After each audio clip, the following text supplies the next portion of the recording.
Man, we live. What's good? Well, it's good, man. I'm telling you, bro, this has been a week. Okay. So much going on. And look, and Hey, I'm gonna say this before we even get started. This is Tuesday. So this means this stuff is still Tuesday, kind of March fresh. 29th. Yeah, Tuesday, Yeah, March 29th, 6:32. This is where we at. So absolutely. let's go ahead and get in. Let's go ahead and get into it. Let's go ahead and get into Yeah, it. yeah, yeah. Because I mean, Look, you're doing good. you I'm doing are. good. Some people Yeah, are not yeah. doing We, good. we we good. Let's go ahead. Let's go ahead and get into it. And we're not gonna talk about this long because at this point, like it's March 31st for a lot of y'all who are listening, maybe even past that. So at this point, you all Will Smith out. But what I do know That's it. is that Ryan is a fan of Will Smith, has read his book. Yeah. You've talked about being just like a big fan of his. So hmm talk to me about the slap, your perception, so on and so forth. Obviously, like we don't know the mind of Will Smith, we don't know the mind of Chris Rock, but we can still make You know, our perception conversation. of what happened. Yeah, Yeah. We just having conversation here, right? yeah. And like you're right, man. Back in the last show, last year when we were doing our yearly recap, I shouted, or the recap for 2021. I shouted Mm-hmm. out Will Smith for the things that he had going on with his book and the movie. Just won an Oscar, and I was basically saying, man, we got to protect Will Smith. Mm-hmm. Will Smith is the man, and we got to protect him at all costs. And so Yeah. from what happened, man, I feel like even in December, I felt like Will was on the edge. You know what I mean? Mm. Like I felt like he was Mm. on the edge even back then, just because of the things that was going on with his wife, and the way that the internet was kind of dragging him. And just the way that the decisions he was making. He was making. He seemed to be a little bit more on edge. And so when Mm-hmm. he slapped Chris Rock, mind you, both of them are legends, right? I can't let Mm-hmm. that, I can't go on without saying that. Legend, Chris Rock, Will Smith, legend. So Mm-hmm. I was completely, and then he went and sat back down and just started yelling like, keep my wife's name out your mouth, yelling at the top of Yeah. his lungs. I was just like, see, this is it. This is the breaking point.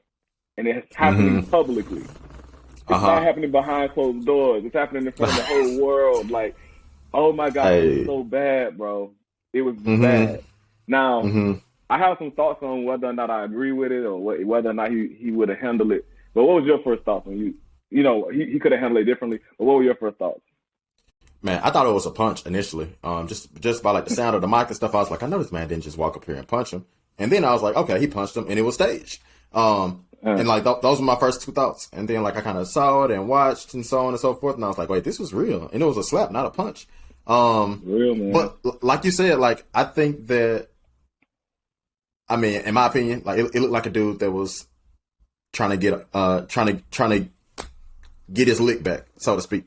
Mm. In Memphis, we have a saying. First of all, people in Memphis check each other all the time. A lot of times you Yeah. may get a lot of times you may get gang checked, right? Like a lot of people may just be ganging up on you, checking you. Yeah. Yeah, so you getting checked from every angle or whatever. And hmm it's cool to laugh, but the rule in itself is like you can't laugh too loud. Yeah. Because if you laugh too loud, basically, you become the next target. Target. Because You the become the person, target. yeah, because the person can't check back the main person who's checking him, but he can get you, and he will Yeah. get you.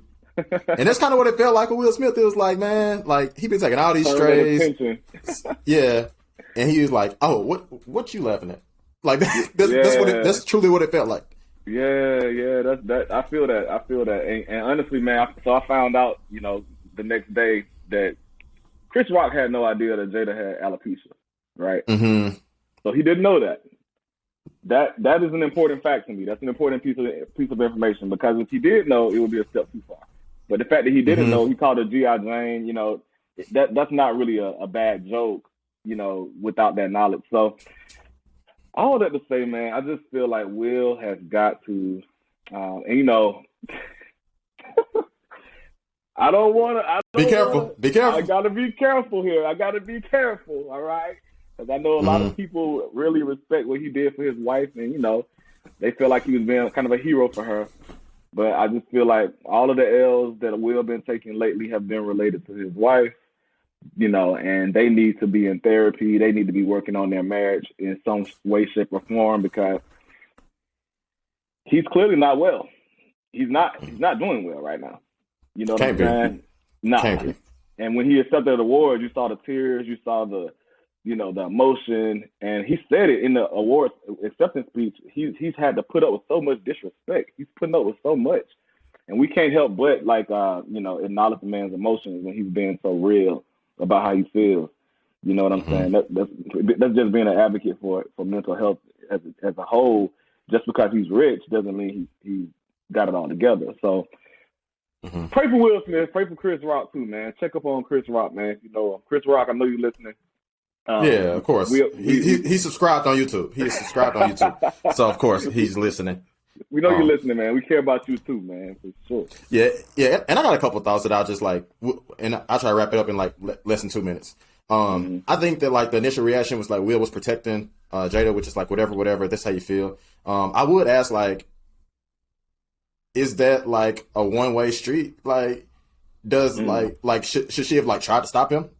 Because as somebody who's been married for that long, so when your person is upset, and you don't want to put that person in position to negatively be portrayed, because I don't think that this is a positive at all. I would ask that question.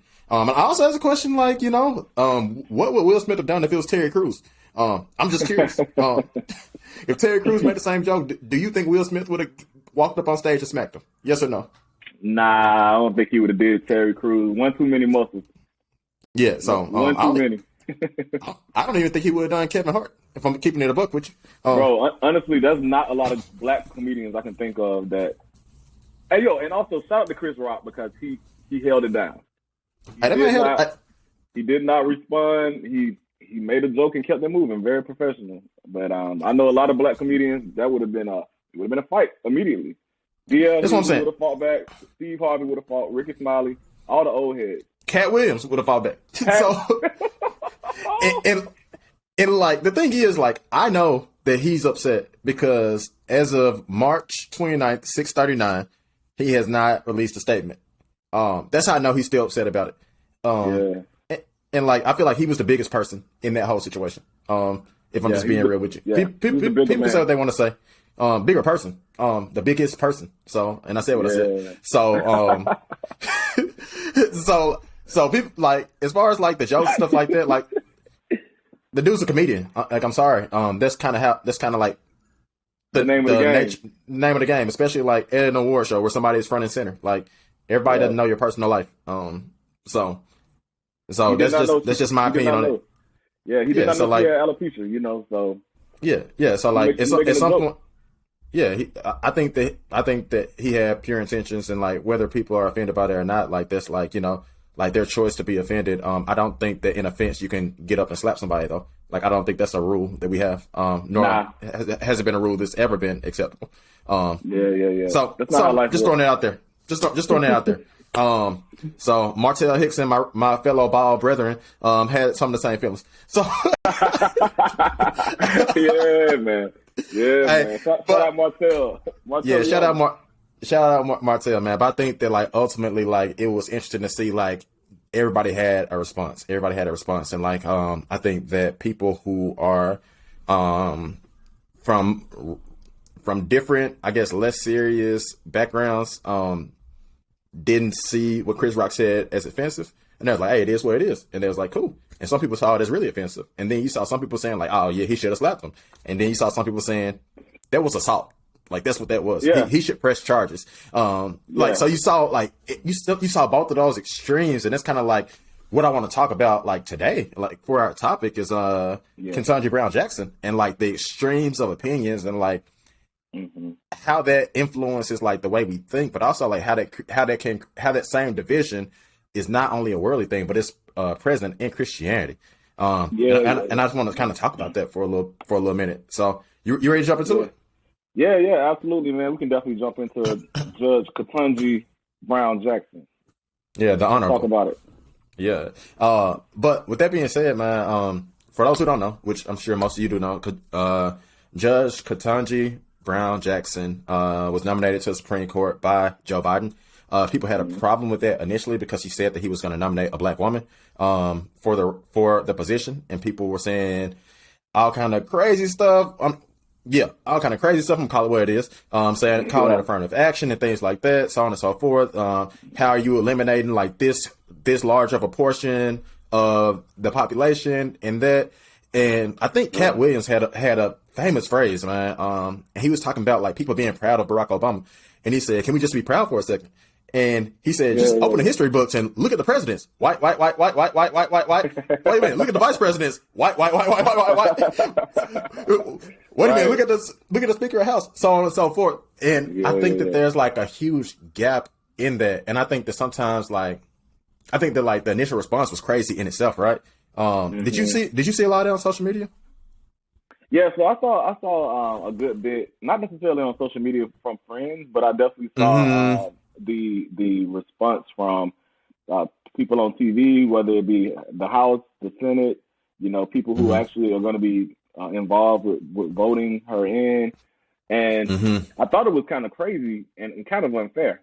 The fact that why is it that when someone is deciding to hire someone black that it has to be like, oh, you're like shrinking the pool and you're hiring because they're black, and it's like, anyway, we'll get into that a little later on because I have something to say about that specifically.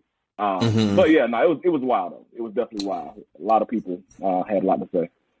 Yeah, and even in like the confirmation hearings and stuff, where she's like being straight up attacked, right?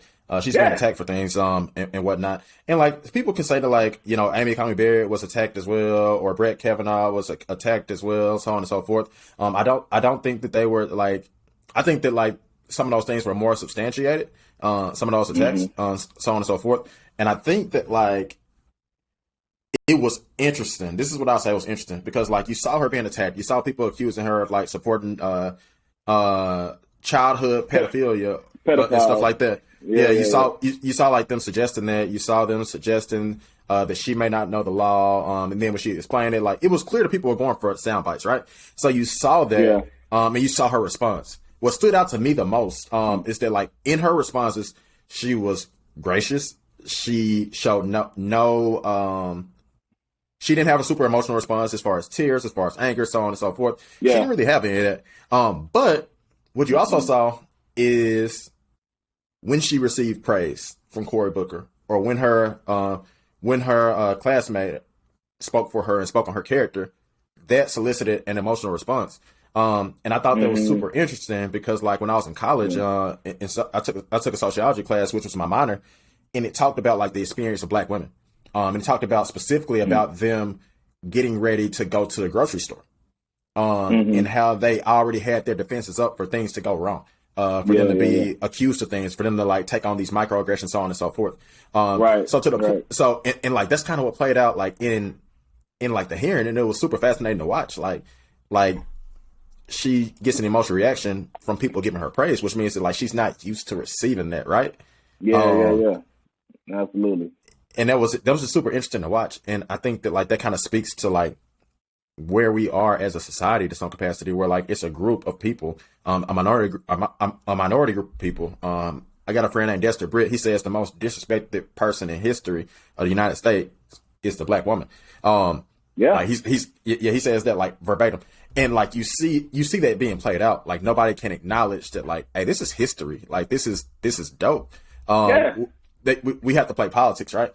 And like politics is politics, right? Like nobody would disagree with that. But like, I just wonder, like, why, like in the midst of playing politics, why can't some people just call it what it is? Not the politicians, but the actual people who are watching, right? Because like they're fed the lies and they believe them, they're fed the narratives, and they believe them, and what it does is it creates like two completely different perceptions and an unwillingness to hear one side that's not heard very often, right? Like you saw it with Barack Obama, you saw it with Kamala Harris, you've seen it in all these ways, and it's just like super interesting. Like no matter what you say, like the other side is going to respond in a vitriolic way, And Yeah, yeah, yeah. some people may be saying like, oh well, some people may be saying like, oh well, like that's how we felt about Donald Trump. Like we really loved him and supported him, so on and so forth. And like for me, my response would be like, this person like didn't make history. Like you had been represented in office like prior to this. Yeah, yeah. And if anything, it's not an issue of representation. yes, it's not an issue of representation. I think that like that's lost in like soundbite society, right? Yeah, yeah. So like it's just super interesting to watch play out, and especially like as it comes to like Christian spaces. Yeah. Because we're I'm supposed black. to be the most enlightened, the most loving group of people on the earth. You know what I'm saying? I guess in a way, I expect Christians to get it more than I expect other people not to get it. I expect Christians to get it more than I expect the regular person who's not a believer. You know what I mean? So when they don't get it, it's even more like, what is going on? Like, how is it that we have the same Holy Spirit? Because you should understand this by the Spirit. You know what I'm saying? Like, this is holiness. This is like a good thing. And I was thinking about, Jackie Hill Perry's tweet that you sent to me. Yeah. And we can talk about that real quick. So Jackie Hill Perry posted. Shout out to Jackie Hill Perry. I know you're listening. Right. The whole world is listening right now. The whole world is listening right now. Actually. Everybody. Jackie, and Preston. Yeah. Will, I know you on here too, Will. Jada, what's good? Jada, get off. Nah, just kidding. Chill, bro. Chill. Hold on. Yeah. Hold on a second.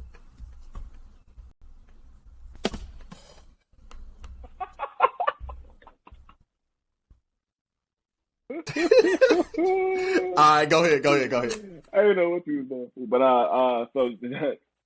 so Jackie Hill Perry tweeted a picture of Ketanji Brown Jackson, and you see in the background her daughter is right over her shoulder, and her daughter has like this very like adorable smile. She's just like looking at her mom with so much adoration, pride, just smiling like at her mom, but the mom can't see it because she's behind her, but the camera kind of catches it to where it's like you can see the daughter look so proud of her mom. And Jackie Hill Perry posted 2 words: a mood. What does that mean? What does that mean, Ryan? A mood. What does that mean? Well, in the Black vernacular, with women especially, if you hear someone say a mood, that means that this is the kind of energy that I like. This is the kind of energy I want. This is the kind of situation I want myself to be in. This is something that I like a lot. This is a mood. This is a vibe, whatever. You know what I mean? So that's all she said, a mood. But then in the comment section, you see people who are saying things that are so crazy. Like, how is it that you can support someone that is like her? This is the wrath of God being revealed by giving wicked rulers and judges to the nation. Like, huh? What? And then, people are in the comment section just going in, and all she said was a mood. She didn't say anything about supporting her. She didn't say anything about her policies. She's literally I think it goes back to just representation, man. Seeing a Black woman, Jackie Hill Perry is a Black woman. She's encouraged by the fact that she sees this relationship with her daughter. You know what I'm saying? She has what? 3 daughters, right? She has 3 daughters, and she just had a son. Man, I didn't even know that. I thought she had 2. Okay, so 3. I'm pretty sure it's 3. It's 3 daughters, and she just had a son. Okay, so yeah. So for me, it's almost like this is where it's missed a lot of times when it comes to politics, and it's not necessarily like a black and white thing, because I saw some Black people in the comment section too that were just like, I don't think this is right for you to post this. This doesn't really represent the faith. Isn't she anti-authority, authority of scripture and stuff like that? And it's just like, hey man, first of all, relax. Why is it that we as believers jump straight into criticism and division when it comes to politics, bro? Like, it's so annoying. That's a thick line between Democrat and Republican. And if you're a Christian, that line is thicker. Okay. Yeah, and let's talk about that, because you said that like there was a Black person, like there are Black people in there saying stuff too, and I think that what's happened over the last so many years, probably last 2 decades, I would say, more so than the last 2 decades we'll call it, maybe the last 15 years. there have been a lot of black people who've migrated into white spaces, black Christians who've migrated into white Christian spaces because like they may like quote unquote like the theology or like the presentation of the message or like something that's like not as charismatic in some cases, a more black and white version, right? And you've seen that happen, and in the midst of that, like now we had this, all this stuff happened. And everything was good, but then you saw like Mike Brown, you saw Trayvon Martin, you saw Donald Trump be elected by 81% of white evangelicals. You saw all these things. You just saw like, and even like with Donald Trump, and I don't want to like harp on him in this episode necessarily, but you saw people like really ride for him. Like I'm talking about like wearing T-shirts, getting flags, all those things, which is like excessive because you didn't see that for like any president like prior to Ronald Reagan, and like. You wouldn't expect to see that from like as many Christians, or maybe you would. Maybe you would expect to see that from like as many evangelicals, but like you saw that and like this tension is created, and like in that, what you've seen is like a lot of these black people have regrets. Watsy, who's been on the podcast before, is doing like pretty much a whole like a research project that I'm part of for like Leave Loud, which is like black people leaving the white evangelical church and either leaving the faith as a whole. Or leaving the faith as a whole, or going back to the black church, right? So is it worth it? Like, is the juice worth the squeeze? I don't know. I would assume it's not. Like, if you want like a church that's supposed to look like heaven versus like, a church that looks like heaven in a sense of not pictures but like actual culture and whatnot. Like, if that's truly what you want, then like, is this stuff worth it? Like, and I don't think that I don't think that it is. But what you've seen is like these black people go into these spaces. You've seen like these spaces be accepting of black entertainers, whether it's a spoken word artist like Jackie Hill Perry or a rapper like Lecrae, or just an all around dope person like Propaganda, and you see them accept this person until they don't fit what you think this person should look like, right? Yeah. So like let's talk about Propaganda for a second. I don't know how long you follow Propaganda, but Propaganda like caught himself in a lot of controversy. He was the first one really in 2008, 2009, I want to say, probably a little bit later than that actually. But he wrote a spoken word piece called Precious Puritans. And it was talking about how in white evangelical churches, they quote Puritans without acknowledging that these people did crazy things as it's related to slavery and whatnot. Like, like in a treatment of other people who were not of their race. Like he talked about that, and he was pretty much exiled from like a lot of white spaces in that moment. Yeah. And then you see Lecrae make the song Facts. And he's slowly starting to be exiled from these places. And then you see him tweet on July 4th, like, this is where my people were on the day of Independence Day. And it was people picking cotton. You see him do these things, like he's slowly being rejected, but they're rejecting a version of him, right? So it's like we create versions of people that we want them to fit the mold of, and when they get out of that, it's like, whoa, wait a minute, this is not cool. This is not cool. Yeah. Kind of like back to the beginning, like people are confused, like, wait a minute, this is not Fresh Prince of Bel-Air, Will Smith. This is somebody else. Who is this? So like when people are faced with that cognitive dissonance, they don't know what to do with it. But it's really ended up being more problematic than it is helpful. And it's causing a lot of division, like within the church, which is like to be expected. But like, at no point of division, like, should you be questioning somebody's faith? Going back to Jackie Hill Perry's tweet, somebody responded, "You've digressed, Jackie, and I hope not deconstructed." Like, who are you to like think you have the authority to speak that into somebody's life? Yeah, you know what I'm saying? Off of her saying a mood, and let's get it clear. Literally a mood. yeah. But like, it's that thing, like, when you enter these spaces, like it appears as if they only want to accept a part of you. They want to accept like, oh yeah, we believe this. Cool. But like, once like race and stuff comes into play, it's like, oh well, wow, you're being played by the Democrats. Yada yada, all this stuff. But and it's crazy because Jesus never called us to be a part of a cult. Like, sometimes it be feeling like these people be like, oh, you're rejecting the ideologies that we all believe, and therefore we reject you. It's like, I don't have to. I believe in Jesus. I follow the Lord. I'm not in a cult. You know what I mean? Sometimes it just gets weird like that, man. And I think Yeah, go ahead. Go ahead. Finish your thought. Finish your thought. I'm sorry, I didn't mean to cut you off, bro. You But I good? was just gonna say, like, and let's say, like, for example, like, the right. When I say the right, I mean conservatives, Republicans, whatever you want to call them. Let's say, like, they have abortion like completely right, and it's 100% biblical, like their perception on it. Let's say if they have sexuality 100% right, and it's Right. 100% biblical. Let's say that, for example, Okay. it's no way they have race relations right. It's no way they even have compassion for the living right. It's at least speaking holistically. So Right. like it's no perfect answer. So like when you try to pretend that like one party is more righteous than the other one just because of lip service, that's not fair. And it's not true. Yeah, yeah. And then, you got abortion right. So we keeping these children alive, but then the black children are still being treated lesser than. That's the problem. They lived, they weren't aborted, but you don't understand race relations. And I want to throw this in there too, because this was just announced today, I think, or yesterday. But and once again, this is Tuesday. But all NFL teams are required to hire a minority offensive assistant coach for 2022. Did you hear about that? It's a person of color or a woman. Or a woman, that's right. Yeah. The coach can be a female or a member of an ethnic racial minority, one or the other. Yeah. So like on that topic, this kind of fits in with the Ketanji thing, because they're like, why would Joe Biden elect a black woman? Like, it's like, why not just get the best candidate? It's like the lunch table, right?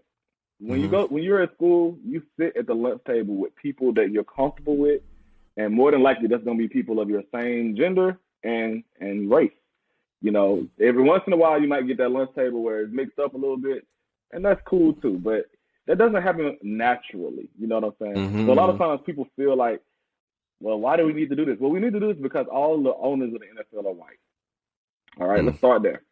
0 minority owners. Let that sink in. Now, 72% of the players are black. Let that sink in. And then, and some of the coaches that you see, we've had some black coaches in the past, but the overwhelming numbers lean white. You know what I'm saying? So in a lot of ways, it's like the numbers are speaking for themselves, unless we kind of intervene and like make it mandatory that you hire outside of white male, then it's less likely that you're going to have any diversity in the NFL. And that's a problem, because it's access that we're talking about, access to the pond, access to the money, access to the power that we really need to be, we should be sharing. You know what I'm saying? Like, we teach little kids to share. You know what I'm saying? And so, and I was just gonna push back a little bit, just a little bit, as it relates to the rule, because it was an update to the Rooney Rule, and the Rooney Rule basically said you had to interview a minority. And what was happening is like you're interviewing minorities, but they weren't really, like getting jobs. They were just being interviewed. You're right. Yeah. You're right. But like my pushback would be like, this is kind of like, I'm not gonna lie, this is weird to me. Like, so the offense, you have to have one offensive coach that is a minority or a woman. Which is like, are minorities and women not capable of coaching defense? Like, I don't understand. I don't understand that. It's kind of weird in itself. Like, I mean, the heart behind it sure like sounds good, but like when you actually break it down, it's like, all right, what? Like, I don't understand it. So I think that like, position. like it's kind of odd to me. That rule in itself, like, why can't it just be like 2 people on your staff? Yeah, or something like that. So I don't know. And I don't know if any all white NFL staffs either. I mean, maybe there's a couple, but like I don't know of any. At this point, I don't know, but like I haven't looked. So, but I think if they would have said head coaches, like you got to have a head coach or something like that, that's minority, I don't think that would be even realistic because it's only one head coach. So I guess they wanted to be, like a position that has multiple coaches. I don't know. Yeah. It was just kind of odd. But go ahead, finish your thought. But no, so like relating that to Ketanji, I like the fact that Joe Biden is intentional. He's been intentional with Kamala. Now, I don't feel like Joe Biden has done a lot of things well in his presidency. Just throwing it out there. I'm actually kind of go ahead, rate them 1 to 10 real quick since you're throwing stuff out there. Oh, as of right now, I'll give Joe Biden a 5. That sounds so neutral, but like, yeah, I was gonna say 5 point. I was gonna say 5.5. So we about in the same place. Yeah, I give him a 5 just because there's so many things that I feel like he could be doing that he's not doing, things that he should be pushing for that he's not pushing for, things he promised that he ain't fulfilling. But anyway, one thing that I think he's doing well, Kamala, Ketanji, he's putting in these women, these black women, into these places with just so happen to have very unique names. Woman named Ketanji up there getting grilled by the Senate, Lindsey Graham and Ted Cruz. Shame on them. I feel like they're doing a terrible job because, and honestly, man, some of the stuff is so partisan, bro. Like, it's like there was probably a time in the U.S. government when the Democrats and the Republicans worked together in a sense. It was more so like, yeah, we got opposing views, but our goal is to work together. Now, the goal is to be the biggest impediment you can to the other side. You know what I'm saying? So a lot of times you see Cruz and Lindsey Graham, my goodness, them two the ones that jump out to me the most, just being so vitriolic toward the woman. You know what I'm saying? Shout out to Cory Booker. Like you said, he encouraged her. And I think the theme for this episode could also be protecting black women. Talking about Will and Jada, Ketanji, and Cory Booker. All of these things are kind of theming together. But at the end of the day, I just feel like we've got to do better, man. We got to pray for our politicians. We got to vote better. We got to get better people in office because the way they treated Ketanji was terrible in my opinion. And some of the questions they asked, like asking about her religion, asking what she thinks about CRT, asking what her thoughts are about packing the court, all that stuff. It's like, ask her about what's significant to her role that she's going to be playing as a Supreme Court justice for the rest of her life. And I think people have issue with that too, like the fact that it's like the rest of your life, you're a Supreme Court justice for life. Yeah, it's kind of crazy. Yeah, so they like, I don't know. I just feel like they're making it racial without even realizing they're doing that. Why you asking me about CRT? Yeah, and like the truth is like, like you want to ask about all these things, like, and that's fine. Like, you're a politician, like, and I don't care what politicians do. I strongly believe that like if we as a society like rejects those things wholeheartedly, then they won't react in that way. So like that's not even like a concern of mine if I'm just keeping it a book, like, because it's like we hold the power at the end of the day. Like this is us. So you know what I'm saying? Like, but if we continue to like listen to the sound clips and like not listen to everything out of context and like form opinions based on that, then like this is just where we're gonna be. It's not good. So like it's us. It's on us as people. And that's on both sides. So like I want to be clear with that. Like it's on both sides. But like in talking about like it in relation to Christianity, like I think it's a good indication of where we are in Christianity. Like there's politics has a brand right now. You have to like do this and do that to be a good politician and to be able to be reelectable and appease all these people and stuff like that. And I think a lot of times, like we as churches, like, particularly in white evangelical space, we tend to, and when I say we, I mean they tend to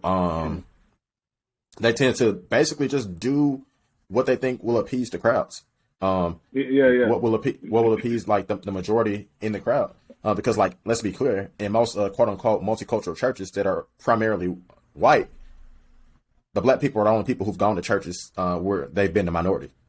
So like as we continue to have these conversations, like let's think about that and let's consider that. So like when people do feel powerless and when people do things like leave the faith or leave the church or leave loud or whatever you want to call it, then like we at least have to know why and like consider that before we respond to a Jackie Hill Perry on Twitter or label somebody based on them voting for somebody or label somebody based on their pride in somebody who's never been represented in that position before. We do have to consider those things because, I mean, for all intents and purposes, like people talk about like racism and stuff like that with nominating Ketanji Brown Jackson because she's a black woman. She has a white husband, Kamala Harris. And she's more qualified than any other Supreme Court judge that's seated as of right now. Yeah, so like it's so many things there, right? And I think that like until we get to the point where we can like truly like understand the perspective of another person, in particular minorities, because like the Bible talks about oppression more than it talks about a lot of things. And statistically, like black people are still oppressed. Like you don't like hearing it, I'm sorry, but that's a stat, and that's a fact based on statistics. Unless black people are just a lazy race of people, then like I would. Then if that's where you land, then cool. But Yeah. you have to ask. Not You do have cool, to ask a but question. Yeah, right. Yeah, right. Like I got nothing for you type cool. But you have to ask, like, why are these people proud? Why are these people proud right now? Is it because like they're suckers to Democrats when over 80% of you voted for Trump, but like we're the ones that suckers. Like is it because we're suckers to a actual party, or is it really just because we finally see some representation? Because I don't say none of y'all when y'all be listening to NF and got Eminem in your top 2 rappers all the time. So like, I'm just saying, like, anytime you ask somebody, you know what I'm saying, who is my top 5 rappers, Eminem gonna come up in there. Who you listen to right now? NF is he's the one. Like, that's your representation in hip hop. Yeah, and that's you being proud of that, right? And we're fine with that. Yeah, like I mean, Elvis is like another story because he's stealing music and whatnot. But like outside it, like it's okay for people to be proud of something, some representation that they've never had before. And until we can see that and accept people holistically, and not label them, then we're gonna have more problems. You know what, Ron? You know what? I just thought about this. A lot of people end up leaving the churches like during time of black people end up leaving the church during a lot of time of turmoil because like the Western church is pretty much primarily white evangelical culture, and they are the people who see black people the least, right? So, and black people feel seen the least, whether we're talking about during the Nation of Islam, or whether we're talking about 5%ers in New York, or whether we're talking about Hebrew Israelites. That is typically the case. Yeah. So like, I think that'd be a good idea to actually release the Nefertiti episode about Hebrew Israelites like next. I don't know how you feel about that, but I think that this kind of like sets that up perfectly. Good segue. That'll be a good segue. Absolutely. Shout out to Nefertiti. Yeah, man. Next week we got some heat for y'all. We got an apologist, a theologian, a boss all around, Nefertiti. Like y'all, if you don't know about Hebrew Israelites, you will learn about them this episode. I'm sorry, next week. So be looking out. Be looking out for that. Quick note for the podcast. We are a podcasting network, and we had 3 additional podcasts. Now we have 2. We had the great Kayla's on, and they were introducing their podcast, Single to Married. They've done really, really well, and they've decided they want to do their own thing. And we support that. We support more Christian voices in Christian space and in podcast spaces, just giving different perspectives. So we're going to continue to support them. They will no longer be on our platform, but I'm sure they're going to have something for y'all real soon.